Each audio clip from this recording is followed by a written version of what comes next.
आओ बच्चों, आज हम लोग करेंगे issue of debenture, important points जो हम लोग सीरीज चला रखी थी। और पीछे कौन कौन से चैप्टर कवर कर चुके हैं?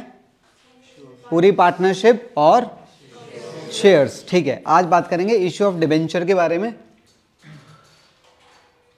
हाँ जी, आप लोगों ने एक छोटी सी गलती, हालांकि इस गलती को बच्चा जनरली तब करता है जब वो पहली बार डिबेंचर का चैप्टर पढ़ता है, फिर भी मुझे लगा मुझे बताना चाहिए। क्या रहता है यहां पर? आप लोगों ने क्या लिखना होता है? ये वाला हिस्सा। कुछ बच्चे यहां पर क्या लिखते हैं? परसेंटेज डिबेंचर कैपिटल लिख देते हैं। वजह क्या है? उनको वही आदत पड़ी रहती है शेयर्स वाले चैप्टर की। भाई वो चैप्टर चलता है महीने भर तक, लंबा चैप्टर है, और ये 3-4 क्लास में खत्म हो जाता है। तो वो बच्चे के दिमाग में उसका स्पेस ले लेता है कि यहाँ पर डिबेंचर कैपिटल लिखना शुरू कर देता है। तो आपने सिर्फ क्या रिप्लेसमेंट करना है? वहां पर लिखा जाता है share capital, share capital, share application, share allotment. तो आपने सिर्फ किस शब्द को रिप्लेस करना है? शेयर की जगह पर अपने परसेंटेज डिबेंचर अकाउंट आपने यूज करना है। क्लियर है? आइए आगे बढ़ते हैं। अच्छा, इस क्वेश्चन के अंदर इंस्टॉलमेंट को लेके सबसे बड़ी कंफ्यूजन रहती है। इस टाइप के क्वेश्चन जितने भी होते हैं, यहां पर मेरा जो डिबेंचर है वो कितने का है? और बेटा 5% का यहां पर डिस्काउंट है। इसका मतलब क्लियर है, कंपनी 100 रुपए का डिबेंचर कितने रुपए में पब्लिक को दे रही है? 95 में दे रही है, यानी 5 रुपए कंपनी माफ कर रही है। मुझे एक बात बताओ, क्या जनता पूरे 100 रुपए भेजेगी या जनता भेजेगी ही 95? 5 रुपए काटने के बाद जनता आपको 95 ही डिपॉजिट कराएगी आपके बैंक अकाउंट के अंदर, हाँ या ना? तो वो 95 किस तरह से आएंगे, मुझे ये पूछना है। क्या कह रहा है? कह रहा है 25-25 और कह रहा है बैलेंस, एप्लीकेशन, अलॉटमेंट और फर्स्ट कॉल। 25 रुपए यहां पर मिलेंगे। अब यहां पर 25 मिलेंगे कि 20 मिलेंगे, मुझे ये पूछना है। यहां पर 25 मिलेंगे, यानी कि जनता 5 रुपए का डिस्काउंट काट लेगी पहले ही, तो डिस्काउंट 5 का है। इसका मतलब तुम ये कह रहे हो कि अलॉटमेंट 30 रुपए की है, हाँ या ना? तो फर्स्ट कॉल पे कितना पैसा लोगे? फर्स्ट कॉल पे 45 रुपीज आएंगे। इसकी पहचान कैसे होगी? यहां पर शब्द क्या लिखा होगा? पेबल। मतलब वो शब्द आपको ये पहचान दे रहा है कि जनता 5 रुपए का डिस्काउंट काटने के बाद आपको 25 रुपए भेज रही है। समझ रहे हो मेरी बात को? बच्चे क्या करते हैं इसमें गड़बड़?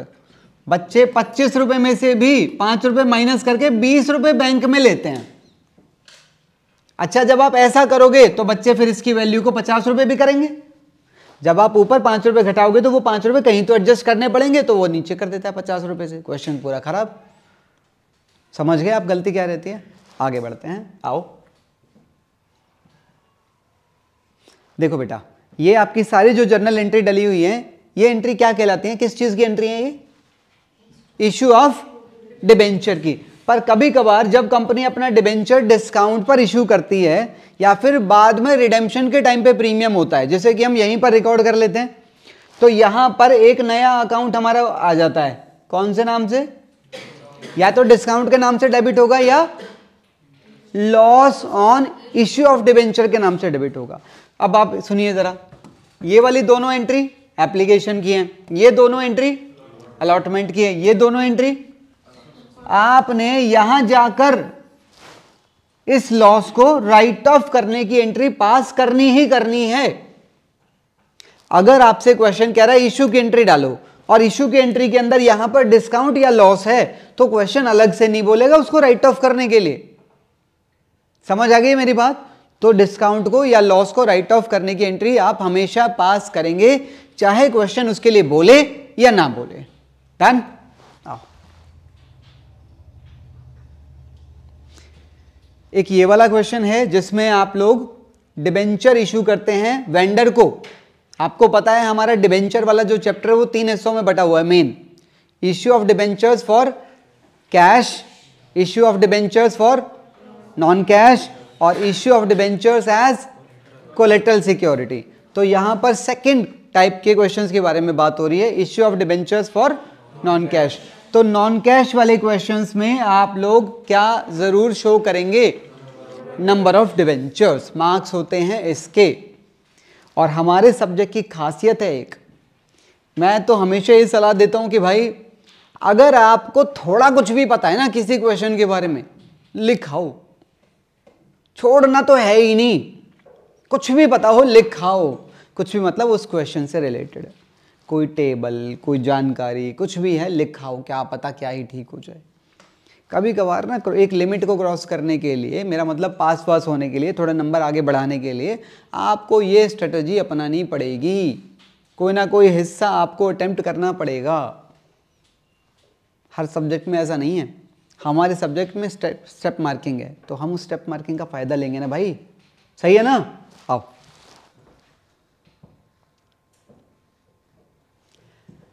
इस क्वेश्चन में आपको पता है इसे क्या कहते हैं बेटा? Purchase consideration. यहां पर मैंने कुछ एसेट खरीदी, कुछ लाइबिलिटी खरीदी, और एसेट और लाइबिलिटीज की जो नेट एसेट है वो कितनी बन रही है? 4.5 लाख। पर मैंने कितने में खरीदा बिजनेस? 480 में। तो 480 की पेमेंट मैं उसे कर रहा हूं। अब 480 की जब आप पेमेंट कर रहे हैं तो आप 100 रुपए का डिबेंचर कितने में दे रहे हो? तो बेटा नंबर ऑफ डिबेंचर कैसे आ गए? फ्रैक्शन में आ गए। नंबर ऑफ डिबेंचर फ्रैक्शन में आ गए। तो अब आप क्या करेंगे? आप ये वाला हिस्सा, इतना हिस्सा जो कंप्लीट है, एब्सोल्यूट वाला है, नॉन फ्रैक्शनल, तो उतने हिस्से के तो आप डिबेंचर इशू करोगे। वो कैसे करोगे? इस सेम वैल्यू को आप यहां पर डेबिट करोगे। तो 4363 इंटू 100 और 4363 इंटू 10, ये यहां चला गया।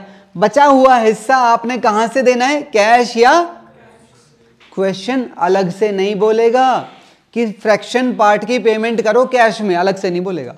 और हो सकता है बोल भी दे, पर मुझे नहीं लग रहा वो अलग से बोलेगा। तो आपने ये वाली बात खुद ध्यान रखनी है कि अगर फ्रैक्शन में आ रहा है तो बचा हुआ हिस्सा आपने कैश में पे करना है। ठीक है, ऐसी कुछ बातें होती हैं जो आपको खुद ध्यान रखनी पड़ती हैं, क्वेश्चन आपको अलग से नहीं बोलता है। जैसे फंडामेंटल के चैप्टर में था, परसेंटेज के साथ में, हाँ, परसेंटेज के साथ में पर एनम लिखा है या नहीं लिखा है? अगर परसेंटेज के साथ में पर एनम लिखा होगा तो टाइम कंसीडर होगा, नहीं लिखा होगा तो टाइम कंसीडर नहीं होता है इंटरेस्ट वगैरह निकालने के लिए। सिमिलरली ये भी एक इसी तरह का कंसेप्ट है जो आपको याद रखना है। ठीक है, आइए आगे बढ़ते हैं। बेटा एक था हमारा issue of debentures as collateral security, याद है उसके बारे में? उसके 2 मेथड होते थे। मानसी, मेथड के नाम याद है? किसको नाम याद है? मेथड्स, 2 तरह के मेथड्स होते थे उसके। अच्छा, ये issue of debenture as collateral कब यूज होता है? जब कंपनी बैंक से लोन लेती है तो बैंक वाले उस लोन के बदले में सिक्योरिटी चाहते हैं। तो पहली सिक्योरिटी जनरली किस टाइप की होती है? सोचो, पहली सिक्योरिटी जनरली किस टाइप की होती है? इमूवेबल प्रॉपर्टी, जैसे कि कोई लैंड एंड बिल्डिंग। पर अगर बैंक को लगता है कि उसकी वैल्यू सफिशिएंट नहीं है, यानी कि उनको सेटिस्फाई नहीं कर पा रही है वो वैल्यू, तो बैंक वाले एक और सिक्योरिटी की डिमांड करते हैं। तो बैंक वालों की उस डिमांड को पूरा करने के लिए कंपनी समटाइम्स अपने डिबेंचर्स रखवा देती है उनके पास। पर ये डिबेंचर्स उन डिबेंचर्स से कैसे डिफरेंट है जो हमने जनता को दिए हैं? डिबेंचर्स, जनता को दिए हुए डिबेंचर्स जो होते हैं वो होते हैं एक्टिव डिबेंचर्स, उनके ऊपर इंटरेस्ट भी देना होता है। और ये डिबेंचर जो बैंक के पास आपने एज ए सिक्योरिटी रखवाए हैं, ये एक्टिव नहीं है, इनके ऊपर किसी टाइप का इंटरेस्ट अप्लाई नहीं होगा। हाँ, बैंक से जो आपने लोन लिया है उस लोन के ऊपर इंटरेस्ट जरूर जाएगा। Got it? तो आओ जरा इसके क्या मेथड थे मैं आपको एक बार बताता हूं। मैं आपको यहाँ क्या सिखाना चाह रहा हूं, मेरा वो मकसद है, पर फिलहाल एक बार इसको डिस्कशन भी ले लेते हैं। आपने बैंक से लोन लिया, दोनों मेथड में पहली एंट्री, फिर आप 2 तरह की सिक्योरिटी देते हो। पहली प्राइमरी सिक्योरिटी जो कि मैंने अभी बताया किस टाइप की होगी? इमूवेबल। बेटा इसकी एंट्री यहां भी नहीं डलती है और इसमें भी नहीं डलती है। इसे बोलते हैं नो एंट्री मेथड और इसे बोलते हैं एंट्री मेथड। ठीक है, नो एंट्री मेथड में डिबेंचर की भी हम एंट्री पास नहीं करते हैं। एंट्री मेथड में डिबेंचर की एंट्री हम पास कर लेते हैं। डिबेंचर में डिबेंचर सस्पेंस अकाउंट डेबिट और परसेंटेज डिबेंचर क्रेडिट हो गया, क्योंकि डिबेंचर जा रहे हैं पर डिबेंचर के बदले में तो कुछ नहीं आ रहा, इसीलिए हमने कौन सा टेम्परेरी अकाउंट यूज किया है? Debenture suspense. अब आप देख रहे हैं बेटा एंट्रीज में डिफरेंस है कि नहीं है? एंट्रीज में डिफरेंस है क्योंकि 2 मेथड अलग अलग हैं, पर दोनों की बैलेंस शीट आप चेक करो, ऐसा लगता है बीच में जैसे मिरर लगा हुआ है। दोनों में बैलेंस शीट में कोई चेंज नहीं है। एक और चेंज जो रहेगा वो किस में रहेगा? Notes to account. देखो दोनों के नोट्स टू अकाउंट चेक करो आप।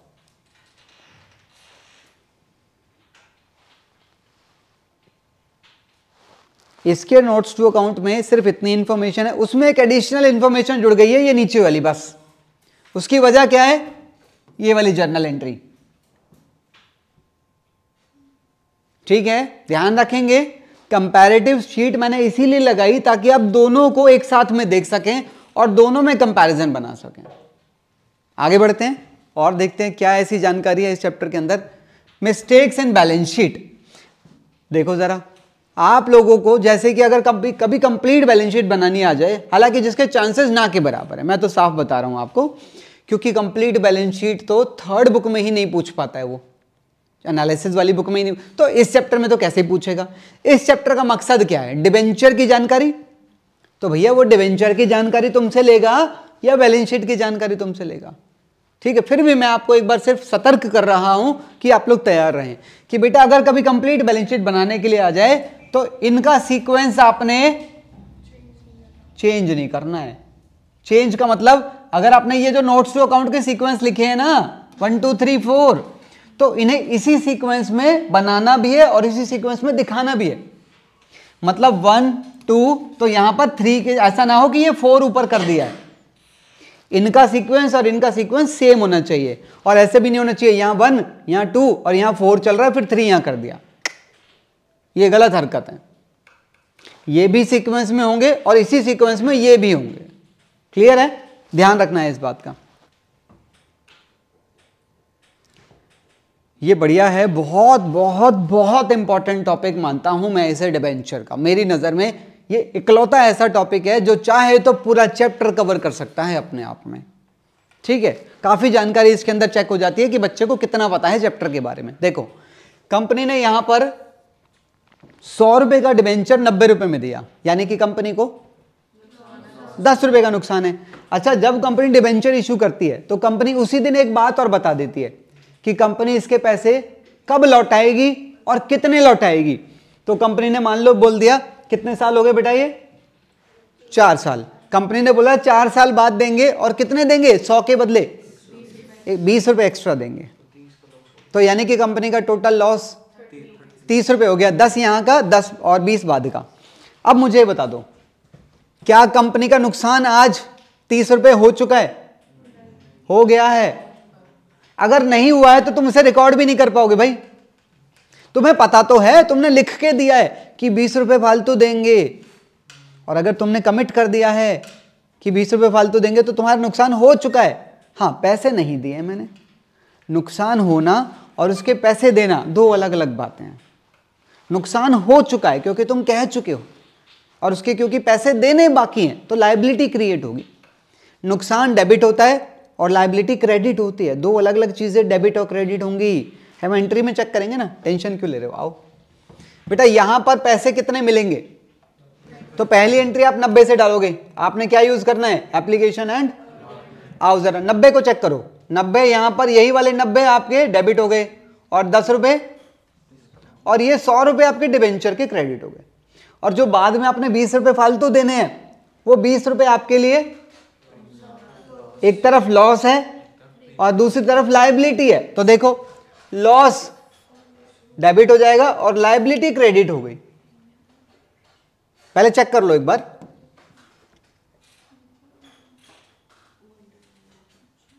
डन? आप इन दोनों को कंबाइन करके लिखेंगे, हाँ या ना? किसको किस में कंबाइन करेंगे? डिस्काउंट को लॉस में कंबाइन करेंगे, क्योंकि loss is a wider term. Discount एक छोटी टर्म है, उसके अंदर लॉस को इंक्लूड नहीं कर सकते। ठीक है। अच्छा, इसका आप करते क्या है? यहां जाकर इसे हम राइट ऑफ करेंगे। राइट ऑफ करने के लिए दो रास्ते हैं। सबसे पहले सिक्योरिटी प्रीमियम बैलेंस है तो वहां से राइट ऑफ करेंगे, नहीं है तो statement of profit and loss use करेंगे। ठीक है। Statement of profit and loss के अंदर कौन से हिस्से के अंदर चला जाता है? ये फाइनेंस कॉस्ट के अंदर चला जाता है। ठीक है, बहुत बढ़िया बात है। अच्छा, 2 मिनट के लिए इसी के अंदर, अब ये जो दोनों हैं, ये दोनों बैलेंस शीट के अंदर जाते हैं। आप इसमें चेक कर सकते हैं बेटा, ये वाला जो अकाउंट है, ये अकाउंट तो बंद हो जाता है, है ना, और ये वाले जो दो चीजें हैं ये दोनों यहां जाकर, तो फिर यानी कि ये जो ऐसी चीजें ये तो बैलेंस शीट में जाएंगी, क्योंकि ये दोनों मेरे लिए लायबिलिटी हैं। आओ जरा किसके अंदर जाएंगे, इसके अंदर तीन तरह की चीजें होती हैं, long term borrowings, long term provision और अदर नॉन करंट लायबिलिटी। तो कौन सा कहां जाएगा, जो 100 रुपए हैं वो तो इसके अंदर जाएंगे और 20 रुपए बेटा इसके अंदर जाएंगे, पर है तो दोनों लायबिलिटी ही। अच्छा, ये जो दोनों चीजें हैं ये दोनों चलते चलते चलते चलते चलते चलते जब यहां पहुंचोगे तो यहां जाकर दोनों डेबिट हो जाती हैं, और फिर डिबेंचर होल्डर टू, ये है रिडेम्पशन। ये हमारे सिलेबस में नहीं है ये वाली एंट्रीज, ये सिर्फ आपको आपके ब्रेन को और क्लियर करने के लिए मैं डिस्कस कर रहा हूं, ये हमारे सिलेबस में नहीं होती हैं, ठीक है ना, रिडेम्पशन एंट्रीज। क्लियर है मेरी बात? आओ जरा। अच्छा, मेरा एक सवाल और है बेटा, ये जो दोनों हैं जब आप यहां पहुंचोगे तो ये किसके अंदर नजर आ रहे हैं, जब तुम यहां पहुंचोगे तो क्या चेंज हो जाएगा कुछ, तभी भी ये किसके अंदर रहेंगे, पर जब तुम यहां पहुंचोगे तो ये करंट में कन्वर्ट हो जाएंगे। कारण विद इन 1 ईयर वाला टाइम सीन हो गया ना, ऑपरेटिंग साइकिल वाला है ना, समझ गए ना तुम लोग मैं क्या करूं, थर्ड बुक चैप्टर 1 कंडीशन 3 3 2 2, हाँ वही, ठीक है। आगे बढ़े, आइए जरा। कुछ इसके अंदर कोई और कंफ्यूजन लग रही हो, बहुत बढ़िया, एकदम क्लियर चल रही है। अब बेटा यहां देखो इस क्वेश्चन की क्या खूबसूरती है। कुछ बच्चे चुट चुट पुट पुट आवाजें कर रहे हैं, क्या हो गया भाई? अच्छा चलो ठीक हो, इसे देखो जरा। इस क्वेश्चन के अंदर बच्चों को क्या कंफ्यूजन होती है, यहां लिखा है ₹40,000, इसमें नंबर ऑफ डिबेंचर ही नहीं है। क्या जरूरत है निकालने की, क्यों भावनाओं से खेल रहे हो? 2 मिनट के लिए इसे तोड़ लो। चलो, अब ये 40,000 कुछ भी हो सकता है, सुनो, इट में भी 40 डिबेंचर और 1,000 रुपए का ये डिबेंचर है, और बेटा ये उसकी फेस वैल्यू है, या फिर 400 डिबेंचर और 1, या फिर 4,000 डिबेंचर और 1, या फिर 40,000 डिबेंचर और हर डिबेंचर, कोई और भी कॉम्बिनेशन बन जाएंगे। पर करना क्या है, इन सब का आफ्टर मल्टीप्लीकेशन जो वैल्यू आ रहा है that is 40,000। So what I have to do, percentage अगर आप अप्लाई करोगे तो उससे सब पे सेम ही लगेगी। तो बेहतर पता है क्या है, मैं तो कहूंगा क्या मान लो, 40,000 रुपए का एक डिबेंचर मान लो, एक डिबेंचर, समझ रहे हो? आओ ट्राई करते हैं, इसके बहुत सारे केसेस हैं, सबसे वाहियात केस ये वाला है, इसको ट्राई करते हैं। प्रिपेयर फॉर द वर्स्ट, आओ ट्राई करो। कह रहे कंपनी ने 40,000 रुपए वाला डिबेंचर, बहुत महंगा है पर है तो है, 12% वाला है ये, ठीक है, और 5% के डिस्काउंट पर इश्यू किया है। तो बेटा आज 40,000 रुपए के बदले में कितने पैसे मिलेंगे? 38,000 मिलेंगे, बोलो हाँ या ना। 40,000 का 5% कट जाएगा 2,000, तो आपको कितने पैसे मिल गए? 38,000 मिल गए। 38,000 यहां पर आ गया, तो यहां पर 2,000 किस में चला गया? लॉस में। अभी मैं लॉस रिकॉर्ड नहीं कर रहा हूं, उसके साथ रिकॉर्ड करूंगा बाद में जो फालतू देना है। और यहां परसेंटेज डिबेंचर में 40 ही आएगा। यहां पर हमेशा कौन सी वैल्यू आती है? फेस वैल्यू होती है, चाहे आपका डिबेंचर पार पे इशू हो, चाहे प्रीमियम पर इशू हो, और चाहे डिस्काउंट पर इशू हो, याद रखना। हाँ, गांठ बांध लो, कसम खा लो। और बेटा बाद में कितने फालतू देने हैं, यानी कि 2,000 बाद में फालतू देने 4-5 साल बाद, तो यहां पर और 2,000 ऐड हो जाएगा। अब आप उसे लॉस में डेबिट कर सकते हैं, लॉस ऑन इश्यू ऑफ, और यहां पर 6% नहीं सॉरी प्रीमियम ऑन, तो ये 2,000 आपका यहां पर क्रेडिट हो जाएगा। Is it clear now? आगे बढ़ते हैं। इस क्वेश्चन में देखिए, अब इस क्वेश्चन को लेके अगर हम चलें तो आप लोग तो यहीं जाकर रुक जाएंगे, और सिर्फ आप लोग क्या करेंगे फिर? एंट्रीज पास कर देंगे। जबकि साथ में क्वेश्चन की एक रिक्वायरमेंट और है, 9% डिबेंचर अकाउंट बनाओ। तो भैया डिबेंचर अकाउंट भी आपको बनाना पड़ेगा, तो क्वेश्चन की रिक्वायरमेंट को ध्यान से पढ़ना है हमेशा की तरह। अच्छा, एक बार आ जाओ जरा इस अकाउंट के ऊपर, 9% डिबेंचर अकाउंट बनाते हैं। क्या पहली एंट्री का असर जाएगा इस अकाउंट पे? नहीं जाएगा। दूसरी एंट्री में 9% डिबेंचर अकाउंट मेरा कितने से क्रेडिट हो रहा है? 375 से क्रेडिट हो रहा है। तो इसकी पोस्टिंग जाएगी कैसे? सुनो, अच्छा कहना इसे ये वाली वैल्यू इसके अंदर इंक्लूड है, तो अगर मैं इस वैल्यू को यहां से हटाना चाहूं तो इसमें से भी 37,500 हट जाएगा, तो यहां पर वैल्यू बच जाएगी 22,000, कर दो पोस्टिंग अकेला। अब इसके पीछे के कारण, यही दोनों कारण है भाई, डेबिट का कारण क्रेडिट होता है, क्रेडिट का कारण डेबिट होता है, और हमें पोस्टिंग के टाइम पे रीजन ही लिखना है। तो अगर ये 375 से क्रेडिट है तो इसके दो रीजन है, एक ये और एक, तो मैंने दोनों लिखने हैं। और क्योंकि दिस इज अ कौन से टाइप का अकाउंट? पर्सनल, इसीलिए हमने इसे बैलेंस करना होता है। आगे बढ़े। अच्छा, इस टाइप की एंट्री को बोलते क्या है, किसी को याद हो तो? मल्टीपल डेबिट्स और मल्टीपल क्रेडिट्स, कंबाइंड या compound? Compound entry, multiple debits और मल्टीपल क्रेडिट्स। क्या हमने इस टाइप की एंट्री पहले कभी पढ़ी थी? कब बताओ? 11th में। कब? हाँ 11th में पढ़ी थी, इज राइट। पर कब पढ़ी थी, कौन से टॉपिक में पढ़ी थी? दिन नहीं पूछ रहा हूं, टाइम नहीं पूछ रहा हूं, टॉपिक ही बता दो। टॉपिक का नाम था जीएसटी।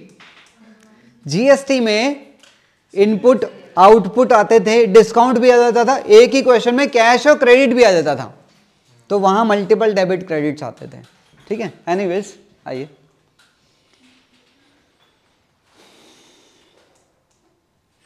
ये देखो, ये आपके लिए सिर्फ एक जानकारी है, आप मान के चलिए। कह रहा है debenture interest entry, debenture interest की एंट्री, वो आप लोग कब पास करेंगे? आपने यहां पर डिबेंचर इशू करे यहां पर, तो बेटा यहां पर तो आप सिर्फ किस चीज की एंट्री पास करोगे? इशू की। और कंपनी इंटरेस्ट कब कब देती है जनरली? साल में 2 बार। तो इंटरेस्ट की एंट्री आप कब पास करोगे? जब क्वेश्चन आपसे क्लियरली कह रहा है इंटरेस्ट की एंट्री पास करो। उसके अलावा अगर क्वेश्चन आपको इंटरेस्ट की हिंट भी दे रहा है ना, जैसे कि कंपनी साल में इंटरेस्ट सिर्फ एक बार देती है, कंपनी साल में इंटरेस्ट 2 बार दे रही है फलानी फलानी डेट पर, कंपनी साल में इंटरेस्ट 3 बार दे रही है, 4 बार दे रही है, अगर इस तरह की जानकारी भी आपको क्वेश्चन में दी गई है तो भी आपको इंटरेस्ट की एंट्रीज पास करनी है। ठीक है ना? ओके। अच्छा, यहां पर आपने ये इंटरेस्ट की एंट्री डाल दी और फिर आप उसे डिबेंचर होल्डर को उसकी पेमेंट कर रहे हैं, सेम 2 एंट्री यहां पर डल गई, और ये एंट्री किस चीज की है? राइट ऑफ करने के लिए। अब ये राइट ऑफ करने के लिए इंटरेस्ट की एंट्री के लिए भी अलग से नहीं बोलेगा। जैसे कि यहां पर आपने ये लॉस रिकॉर्ड किया था, इसको भी आपने राइट ऑफ करना है। इसके 2 रास्ते थे, एसपीआर और पी&एल, सिक्योरिटी प्रीमियम और पी&एल। पर बेटा इंटरेस्ट के लिए रास्ता है क्या 2? क्या इंटरेस्ट के राइट ऑफ करने के लिए भी 2 रास्ते हैं कि नहीं है? इंटरेस्ट खाली स्टेटमेंट ऑफ पी&एल से ही राइट ऑफ होगा, ये बच्चा ऐसा कह रहा है। क्या मैं इस बच्चे को मारूं कि ना मारूं? तुम बदला लेने के लिए ऐसा कह दोगे कि हाँ मार दो, चाहे वो ठीक ही क्यों ना हो। मैं ये कह रहा हूं इस लॉस को राइट ऑफ करने के लिए हमारे पास 2 रास्ते हैं, सिक्योरिटी प्रीमियम पहला और पी&एल दूसरा। क्या इस इंटरेस्ट को राइट ऑफ करने के लिए भी 2 रास्ते हो सकते हैं कि या सिर्फ पी&एल या सिर्फ प्रीमियम? हो सकते हैं। कौन कौन कह रहा है हो सकते हैं? क्या इंटरेस्ट को भी 2 रास्तों से राइट ऑफ कर सकते हैं? कितने लोग मना कर रहे हैं? और जो मना कर रहे हैं वो रीजन दो। बेटा एक बात बताओ, सुनो, आप दोनों में ना फर्क समझो। ये जो है this is a capital nature loss, और ये जो इंटरेस्ट आपने यहां पर डेबिट किया है this is a revenue nature item. हाँ लॉस नहीं कहोगे उसे, वो खर्चा है। ठीक है, this is a revenue nature item and this is a capital nature item. और बेटा सिक्योरिटी प्रीमियम के ऊपर आ जाओ। सिक्योरिटी प्रीमियम आपको कैसे मिलता है?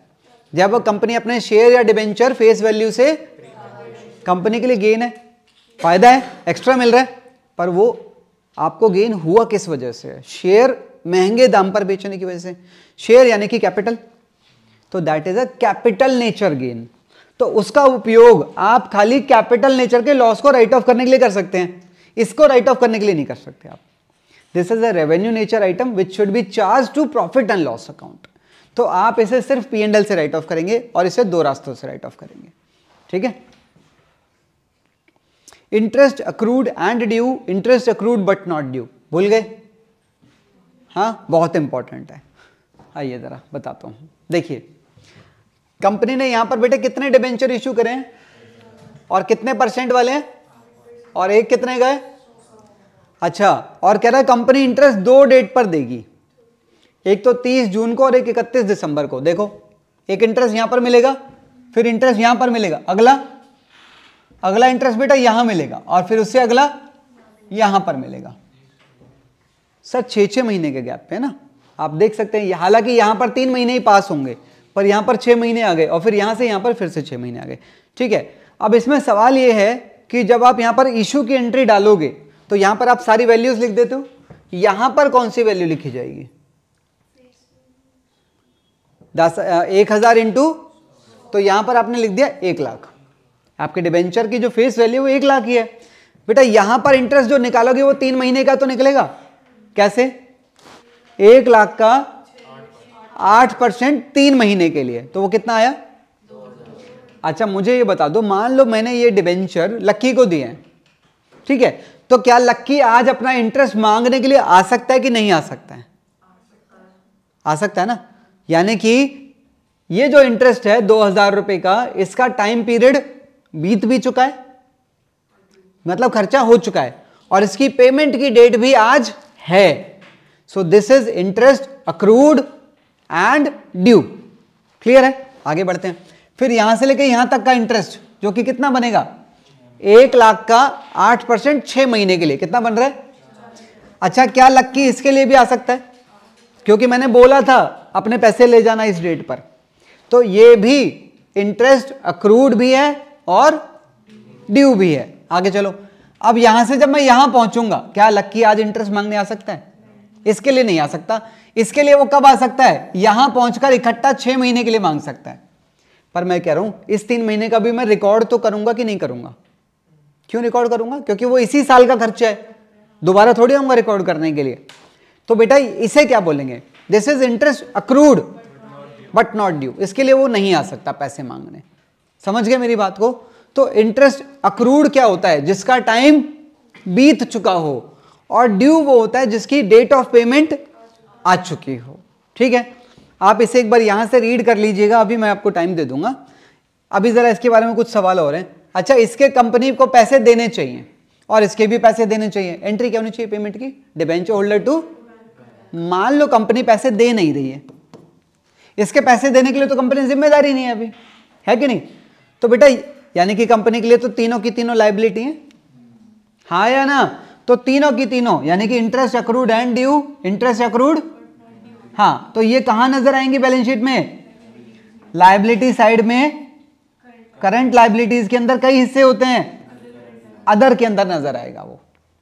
ठीक है, इंटरेस्ट अक्रूड और ड्यू और नॉट ड्यू दोनों वहां पर नजर आएंगे। डन?